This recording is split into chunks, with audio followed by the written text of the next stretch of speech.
you. This system.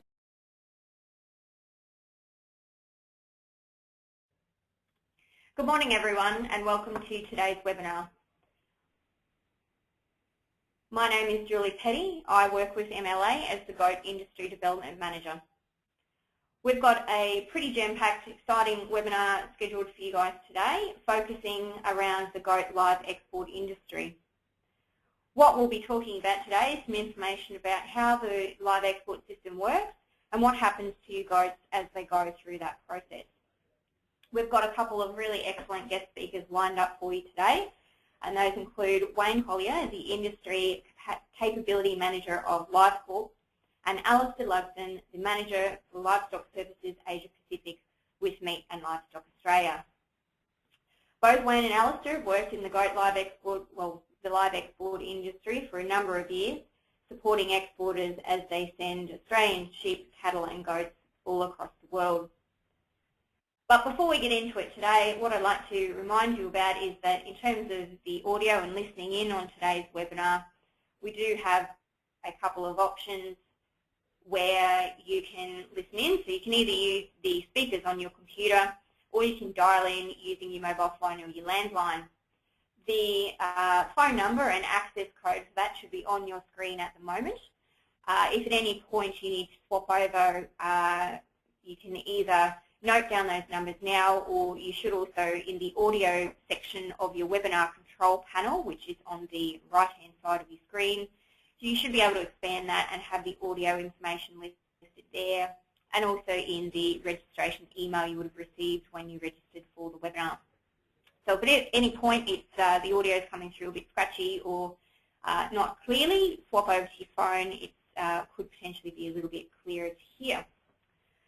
I should also mention that today's webinar is going to be recorded. We should have the recording up on the MLA website within the next 48 hours. So if you know of anyone who wanted to listen in to today's webinar and for any reason was unable to, they haven't missed out. It'll be up on the webinar on the website soon, and I will send out a direct link to that to everyone. So that's no problem at all. I should mention too that if at any point in time you have questions for either of our guest speakers today, please hop across to your webinar control panel. There'll be a questions tab in that control panel that you can expand, and you can type in your questions there. So you can do that at any point throughout the webinar, and those questions will come through to me and I can ask those on your behalf. If there is anything that you'd like to follow up with either of our guest speakers following on from today's webinar, both Allister and Wayne have indicated very happy to take any calls or inquiries from any of our attendees, and their contact information is up on the screen there for you at the moment. And again, that will also be available after today's webinar. So without further ado, what we might do is kick off with our first guest speaker. So as I mentioned, Wayne Collier works with LiveCorp. He's going to give us a bit of an overview today about some of the systems and legislation and so forth that runs in the background to support the live export industry and how that happens back here in Australia. So Wayne, if you're ready, what I'll do is I'll put your presentation up here for everyone to see, and we might kick off with that. Thanks, Julie.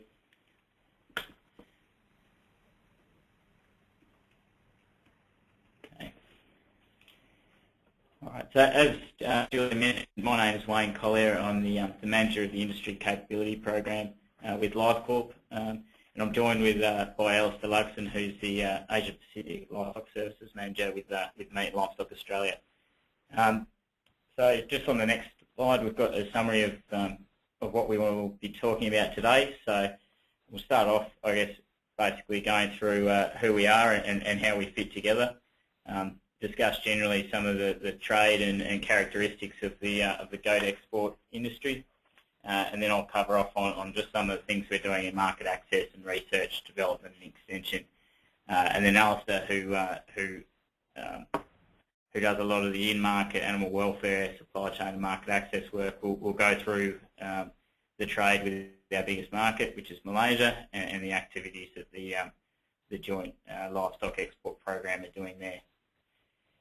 So the first slide we've got up is, sorry, Julie, just the next slide, is where MLA and LiveCorp fit in. So as most of you would probably be aware, MLA is the research provider and service provider for cattle, sheep and goat producers in Australia.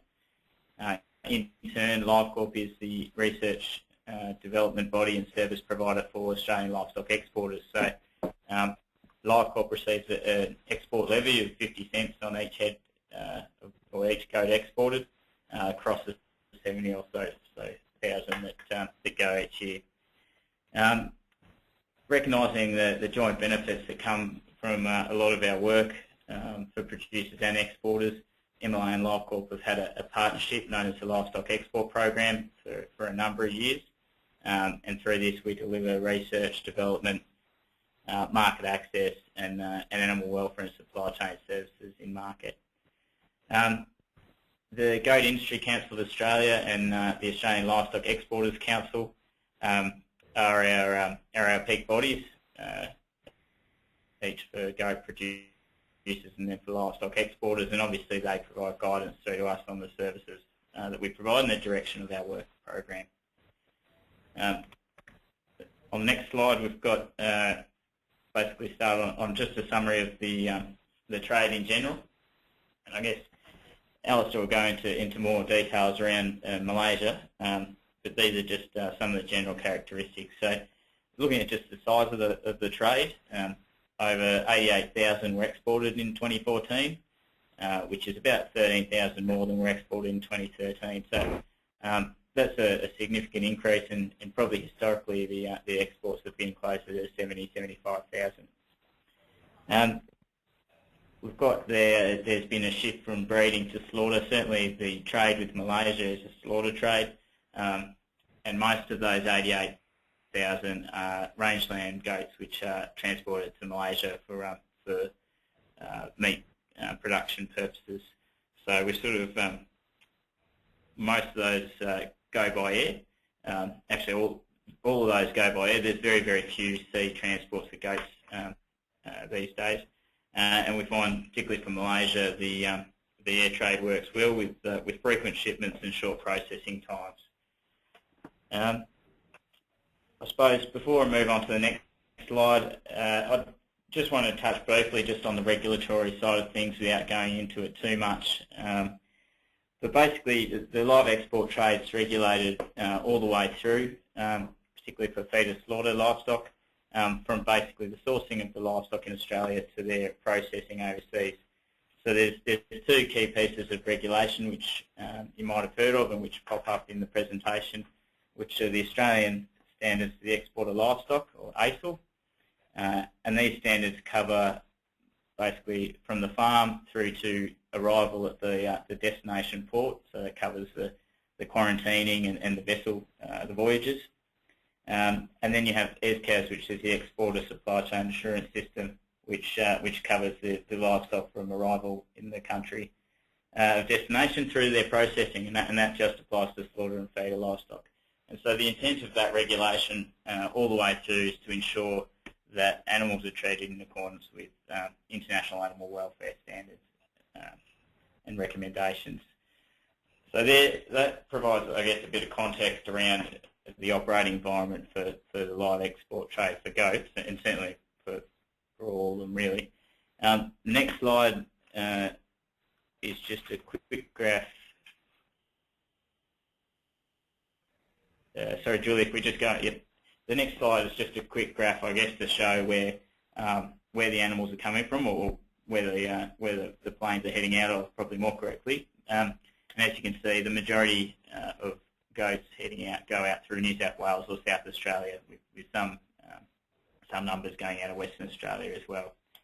The next slide, we have export destinations, and as I mentioned previously, Malaysia is really the significant market there, You see there's 5% there for Singapore, but as the note in the bottom says, it's those goats basically are trucked through to Malaysia for processing there.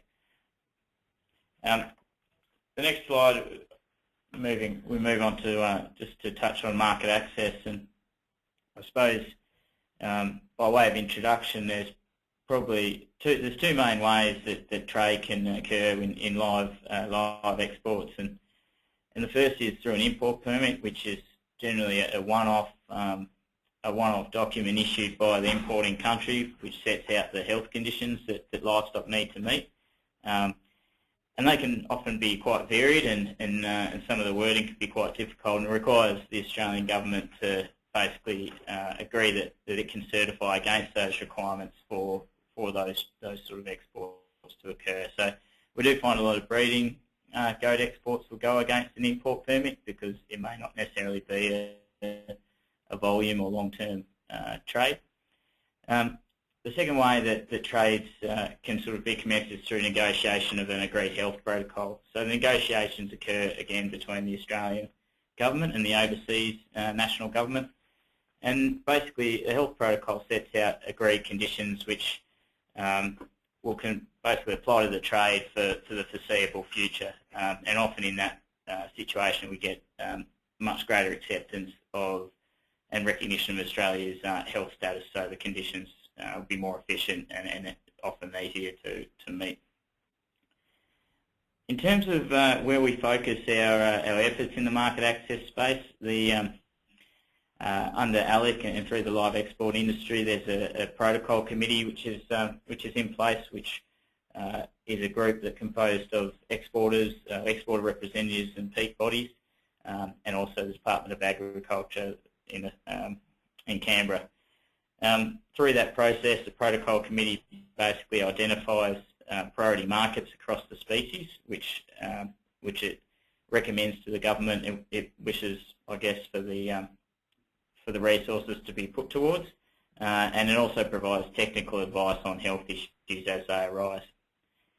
The next slide we have goes through where some of the efforts have been recently. So one of the characteristics, I guess, from a goat perspective, is that often when there's negotiations with an importing country, sheep and goats are negotiated together in a small ruminant type protocol. So you'll see some of the recently opened ones, not necessarily priority markets for goats, but they were identified for sheep, and in that process access was obtained for goats as well. Some of the ongoing priorities listed down the bottom, and they're overflows from 2014-15, where negotiations towards protocols generally take quite a long time, and there's no different for these ones. So Korea is one that's progressing quite well for a breeder goat protocol, and China and Indonesia are probably more of a ways off, just in terms of the process of negotiations, and Canada is probably more related to sheep. The next slide, which will generally, the next two slides basically cover off on research, development and extension, and the last two that I'll cover off on. As you would expect, the livestock export program research development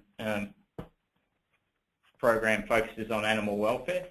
And I think you see on the right there's a number of items there relating to standard operating procedures and goat design manuals, goat yard design manuals, and advice on goat management for Malaysian farmers. So a lot of our efforts go towards improving animal welfare in the in-market countries to support the implementation not only of ESCAS but just general improvements in animal welfare. The next slide, Julie, has some of the areas where the goat industry obviously doesn't stand in isolation within the live export space. So a lot of the things we do generally apply and deliver benefits to it also. So a couple of the areas that we've been doing a lot of work in is around air exports and looking at ventilation and environmental conditions on aircraft and monitoring those and providing guidance around how best to design crates, risk management tools around ventilation on aircraft, and how to prepare animals for export. More generally, there's some projects which apply across the industry or across the species within the livestock export industry, and there's a few listed there, but there's quite a few that provide guidance and assistance to support the processes. So I think the next slide, I was going to talk about regulation for this one, but it's probably a bit busy, but it really just shows that the Australian livestock export industry is really a through chain approach these days, and it really does run from the producer at our end of Australia all the way through to the consumer. And certainly the Malaysian goat trade is one where that's quite a short and sharp, consistent supply chain, and it's quite well developed now and working quite effectively. So I think that concludes my section of the presentations, Julie. No worries, Wayne. Thank you very much for that overview. That was excellent. I should remind all of our attendees, look, just to limit the background noise, we have put everyone on mute. So if you did have any questions for either of our guest speakers, please type those into the questions section of the control panel for the webinar program on the right-hand side of the screen. As those come through, I will ask those of our presenters. Now, Wayne, we did have a couple of questions that have come through already. So one of the questions was around, so looking at the size of the plane there on the screen at the moment, what sort of numbers are you talking about in terms of number of animals on one load? Generally, it's up to about 2,000. Certainly for, say, the Malaysian trade is all about a sort of consistent supply, so you'll get regularly around about 2,000. For, say, breeder consignments, it could be as few as 50 or a couple of hundred, but that would usually form part of a broader consignment on a plane, or broader loading on the plane. Okay, cool. And is there any, I suppose you were saying that the animals are put into crates within the plane. Is there any sort of restrictions there in terms of, size of animals preferred? I suppose any product specifications, I think we're talking about in the end there. Yeah, so I suppose we do, one of the R&D programs we did a while ago was developing best practice guidelines for crate design, and that revolves largely around ventilation and ensuring appropriate ventilation through the crates.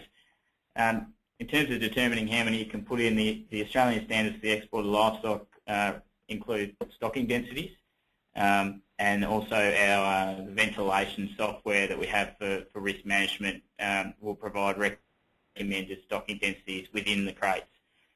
So generally it's around about 30 head per crate. Per deck. Per deck, sorry. But it will vary depending on the aircraft and depending on the size of the animals and the requirements under the regulations. So it is quite regulated. Okay, excellent. And so there's another question just in terms of, you were talking earlier about various markets that are being opened up at the moment and the goat applications being put through with sheep. Is that generally the case in terms of when negotiations are happening, goats are generally included along with sheep applications? It often depends on where often if we're able to start the negotiations ourselves, we'll often try and put forward sheep and goats together. But it really does depend on what the importing country is interested in negotiating, because I guess the key is that when we negotiate, we're really asking them to amend their own importing conditions, the same as in Australia you have conditions for imports. We sort of put to them what we'd like, and if they're not interested in importing one species, they may drop that off fairly quickly. But we do try and include them generally together because it means that we improve access and we get, I guess, a bit of extra bang for the effort. But but it can vary depending. We do goats separately, and we do sheep separately as well. So. Sure. There was a question in terms of, there's a small quantity, say, that were being sent through to Singapore and those are being trucked to Malaysia. Is there a reason that those just aren't sent directly to Malaysia? Hi Julie, this is Allister. Yeah, the reason they go via Singapore in some cases is because commercial airlines may have a better freight rate to go via Singapore and then for the goats to be trucked. You know, primarily they're being air freighted directly into KLIA, the airport in Kuala Lumpur. Okay. And there's another follow-up question here just around markets being opened up. So this, someone just wanting a little bit more, I suppose, clarification about what that means and how that market then grows. So I don't know whether either of you are able to elaborate on that a little bit. Well, I mean, I suppose, so opening of a market has sort of a couple of different avenues to it, and it often starts just with the commercial interest building up, but the key barrier or the key requirement before you can send anything at all is that you need to have some set of health requirements from the importing country that tell you what you need to meet to be able to import, and usually we'd be looking at a negotiation of a protocol. So once you've got an agreed protocol that sets out the requirements, and they might be things like Australia, you know, basically get a health certificate with you export the goats that says Australia's free of these diseases, there's been no notifiable diseases of these types on the property where they've been sourced from, or there might have been testing or vaccination or treatments. Once you've got that, that really opens the door for the commercial parties to then start talking about opportunities to set up supply chains and start trading with each other. So there's a sort of the opening generally happens when the protocols are signed, because that means there's no regulatory or government barriers. It then falls to the commercial parties to work on establishing supply chains. Okay. And there's another question that's come through just in terms of a comment around export of goat meat products being quite strong and supply sort of, you know, tightening up around that. So the question is, what are some of the advantages of going down the live export path as an alternative? Julie, it's Allister. The advantages, and I'll talk a little bit about that in my presentation on Malaysia, but the advantages are for the production of fresh meat and for religious purposes such as Korban or Akika, where a goat may be slaughtered to celebrate the birth of a child or a particular occasion. So in Malaysia, that's an important requirement to have the live animal, and the production of fresh meat, as I say, it's an advantage. So we are seeing increasing exports of chilled and frozen goat meat, you know, to other markets and some to Malaysia as well. Yeah. Okay. Well, I think what we might do is some of the other questions I think that are coming through might be things that you'll be addressing in your presentation, Allister. So what we might perhaps do now is move on to your presentation, if you're happy with that. Yep. Okay. So good afternoon, everyone. My name's Allister Lugsdin. I've been working in the live export program since about 2007, and before that I was working on our various meat export programs. I say that because one of my first projects was in 2008 to do some goat workshops in East Malaysia, and while we've got the slide up there, you can see that Malaysia is the peninsula, and then Sarawak and Sabah, which are on the island of Borneo. So back in around 2008, 2009, the Department of Veterinary Services in those East Malaysian states were importing goats for breeding. So there were boar cross and boar goats being sent under government contracts into those markets. So we developed a guidebook for Malaysian goat farmers, and that included design of their farm or feedlot, also feeding and husbandry practices. So that book was published in, I think, 2008 or 2009, and has been distributed widely to the goat farmers, not only in East Malaysia but also in Peninsular Malaysia. So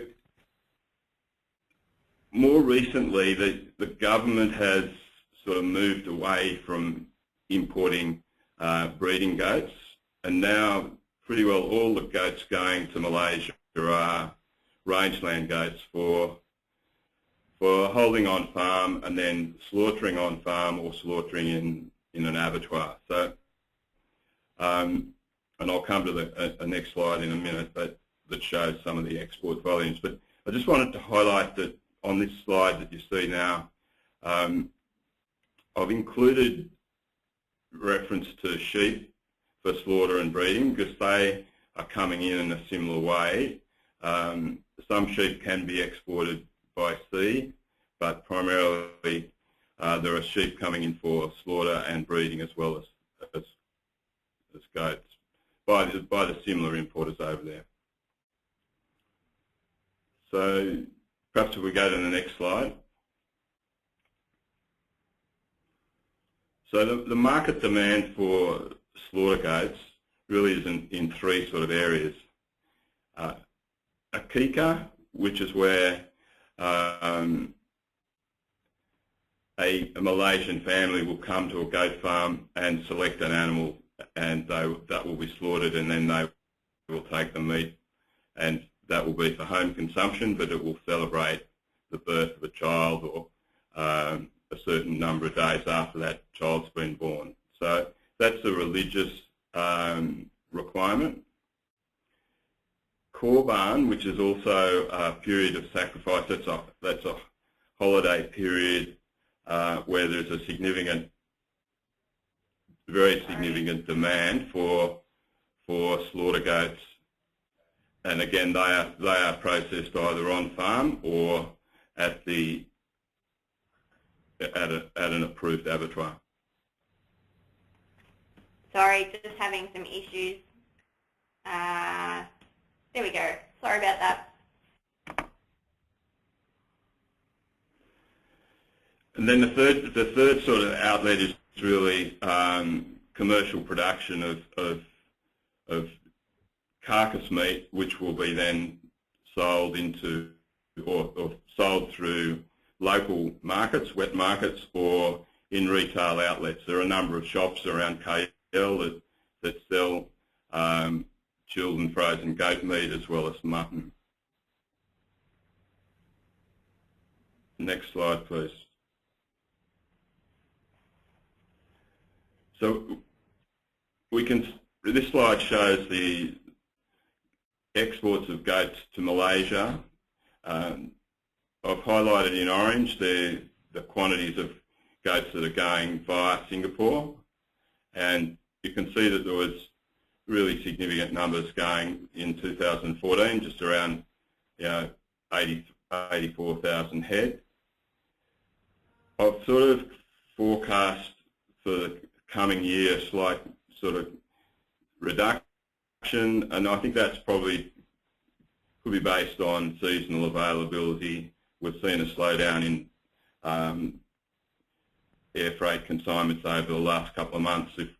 If we could go to the next slide, it'll show the monthly exports. So this slide shows monthly exports last year into January this year. You can see a very significant spike in September, and that was nearly 14,000 head came in that month. That was in preparation to the Korban festival, which occurred in the first week of October. If you take out that spike, there's probably an average export of around 4,000 head per month, between maybe 4,000 and 5,000 head per month, with a number of exporters consigning one or two air freight consignments each month.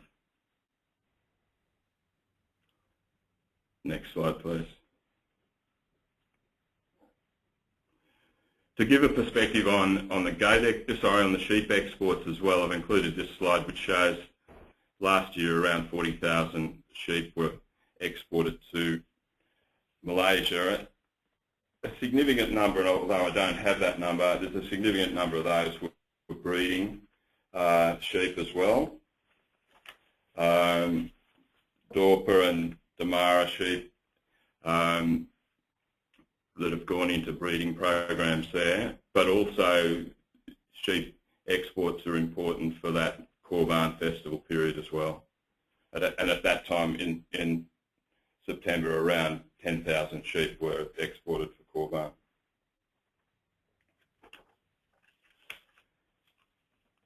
Next slide, please.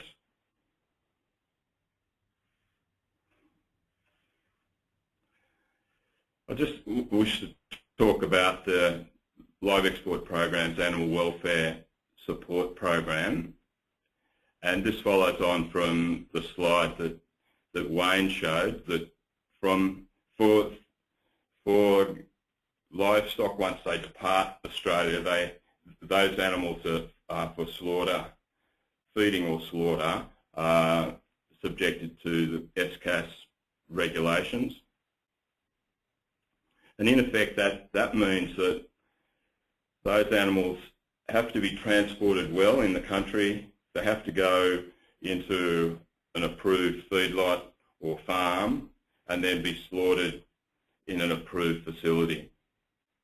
SCAS is, and there should also be traceability. So it's the responsibility of the exporter to ensure that each consignment of livestock for slaughter or feeding is traced from when they leave Australia to their final slaughter point.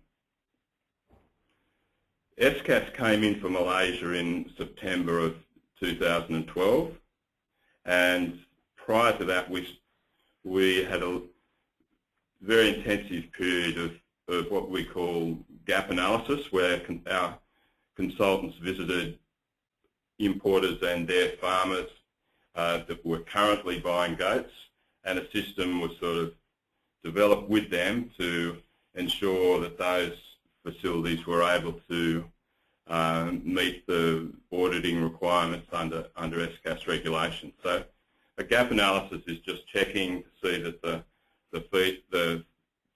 the goats have got food and water, that the goat shed, which is similar to a shearing shed, slatted floors, it's raised above the ground, allows air circulation to come in, but to make sure that the goats are going to be comfortable in that facility, and also to make sure that there's a slaughter point that the goats are slaughtered humanely.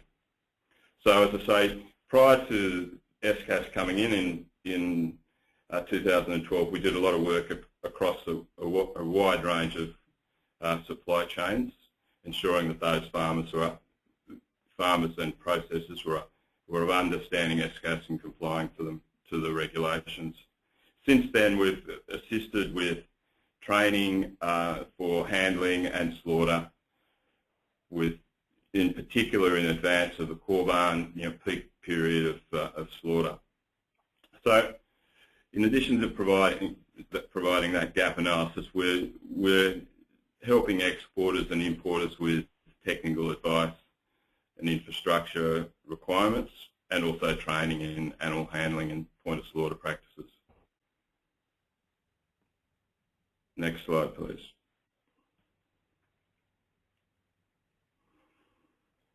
This slide just shows some examples of the work that we're doing in market. And to do, I'll just describe some of the photos. The first figure shows a goat being manually restrained. We have consultants that are providing advice on, management prior to slaughter of the goats. Handling is important.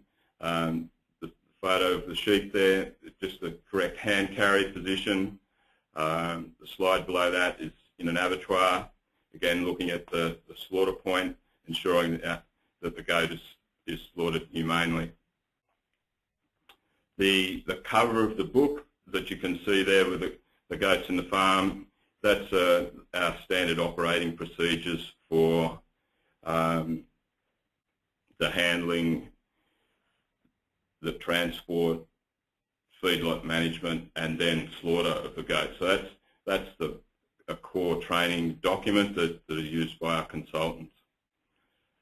Our training programs include workshops with the Department of Veterinary Services to keep them informed about SCAS and its requirements.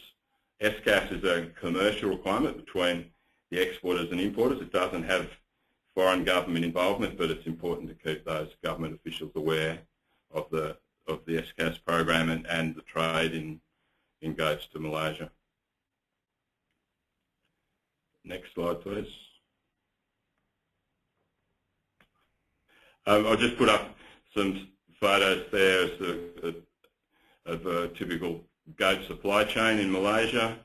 The truck has received the goats out of an air freight crate. Then they go to a farm, and you can see that the farm typically is wooden structure, raised off the ground, slatted floors, water supply, roofing.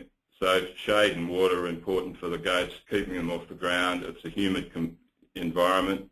Then feeding them, and then the final slide is some 3 goat carcasses that have been processed in an abattoir in Kuala Lumpur. And from there, those goat carcasses would be sent out to a retail shop. In some cases, under SCAS, the farm may have an attached slaughter point, so that, in fact, most of the approved farms have slaughter points at the farm. Okay, next slide, please.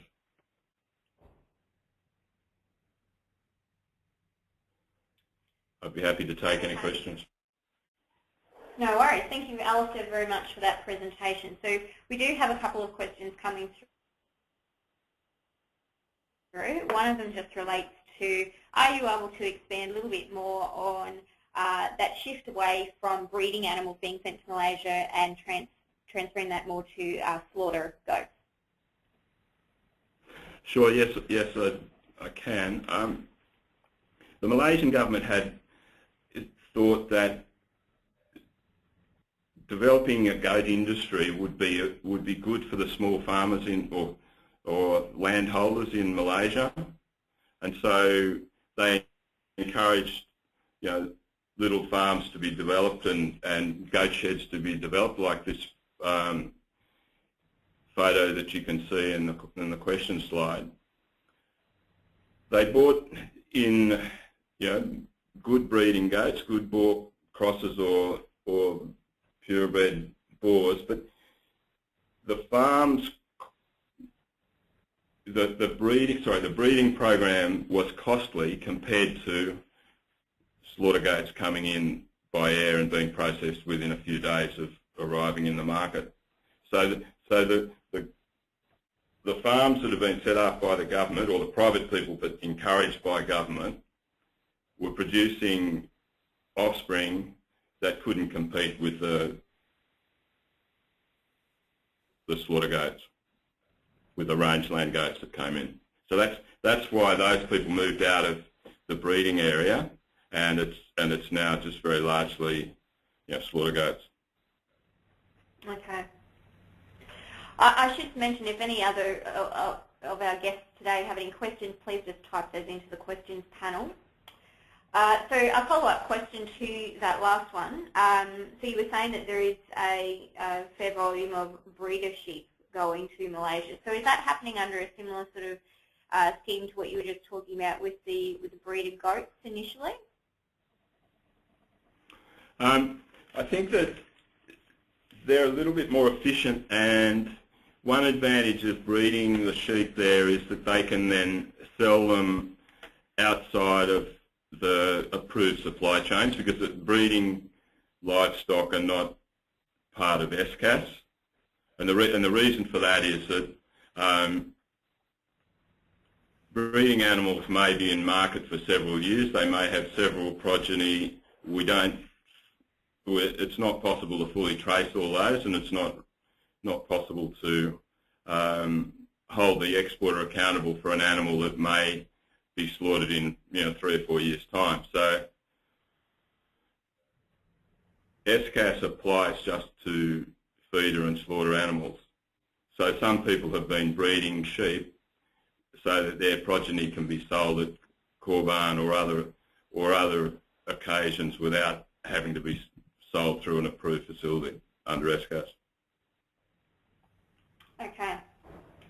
You mentioned earlier that a quite detailed gap analysis was being undertaken in terms of, just making sure those systems and so forth were in place in the destination country before the animals being sent there. Is that a process that is also taking place with those markets that are newly opened that Wayne mentioned? As those markets open up, yes, that would be what we'd be offering, that service to the exporter and importers, yeah. If they are buying slaughter livestock, yeah. Okay. And we have training materials as well to support those new countries. Yeah. Okay. So, would that be supported also by trainers going over there in market to assist those people as well, or? Quite probably. It depends on the market. I mean, we have consultants working in sheep supply chains and cattle supply chains in other markets, so it's quite probable those other markets would be also receiving cattle or sheep, and we have consultants who could cover that new goat market. Sure. And in your previous slide, I think it was, there was a photo of the animals that had been slaughtered, and they were there with the tail still on and a little bit of hair still attached to the tail. Is that normal? Because that is a bit different to some of the practices we see here in Australia. Yeah, that's important to show the buyer that the animal's a goat. So the hair indicates it's a goat tail rather than possibly being another species or being frozen. So that shows that they're fresh. Okay. Fresh goat. Is there, in terms of that, is there a colour preference of the animals? Some export markets do seem to prefer different colours of animals per se. Is that the case with Malaysia as well? In terms of a live animal, no. They really look for goats that are 35 kilos. They're looking for animals that are good, robust animals. But sure. Colour is not really an issue. Yeah. And one other question. You were saying that in this photo, those animals that are pictured there are being sent through to a retail outlet. Do you have any idea there how that's sort of being sold? Is that a whole carcass that's perhaps hung in a wet market style and cuts are sort of removed from it as the customer sort of indicates what they want, or is it sliced up and put into packaging as we would see in Coles and Woolies here in Australia? So if those goats went to to a sort of dedicated retail outlet. They'd be split and then cut in. The leg might be separated, but they'd basically be dicing bone-in product so that they would be selling it in, kilo or more sort of small portions to the rest, in response to an individual order from a consumer or from a restaurant that may come in and want 3 kilos of diced goat that they'll put into a Malaysian curry. If the goats went to a wet market, then again the butcher in the wet market would certainly break the carcass down, and they may leave the tail and a side hanging up there to indicate they've got goat, and then chopped up the rest of it on display for consumers to buy. Okay. Well, look, I should mention we've only got a couple of questions left, so if anyone does have any other comments or questions they'd like asked, please send those through very shortly. But I guess for the time being, one final question for both yourself and Allister and Wayne. There's just a question that's come through sort of indicating, we saw about 88,000 head exported in 2014. Do you have any thoughts about where you sort of see that live export heading? Is that figure likely to sort of stay relatively steady, increase or decrease? The trade is really on a regular basis. There are regular importers, regular farmers. Supply, for harvesting those goats, and it's really perhaps a bit of a supply and price issue. While the Australian dollar is depreciating, it's also the Malaysian ringgit's also depreciating. So goats are becoming more expensive.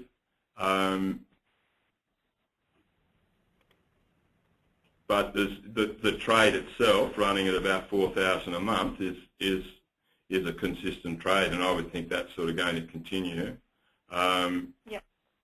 Yep. Okay. Well, we do have a couple of other questions which I think perhaps might be best followed up with the author there. So I'll certainly forward those on to yourself, Allister and Wayne.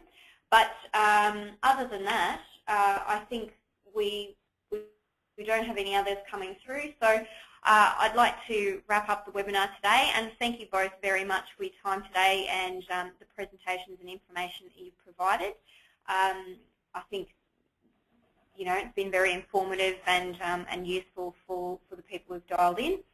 As I mentioned, the webinars are being recorded. Those will be uploaded to the MLA website within the next sort of 48 hours, and the direct link to those will be forwarded around to people. If you did ever were interested in getting a little bit more information directly from either Wayne or Allister, both of their contact information is on your screen at the moment. And there is a link at the bottom of the screen where you can go if you'd like to have a look at any of our previous webinars that have been held and recorded. Those are available there for you to view at your leisure. So once again, Wayne and Allister, thank you so much for your time today. We might wrap up the webinar and look forward to speaking with you all at our next webinar. Thank you very much. Thanks, Julie.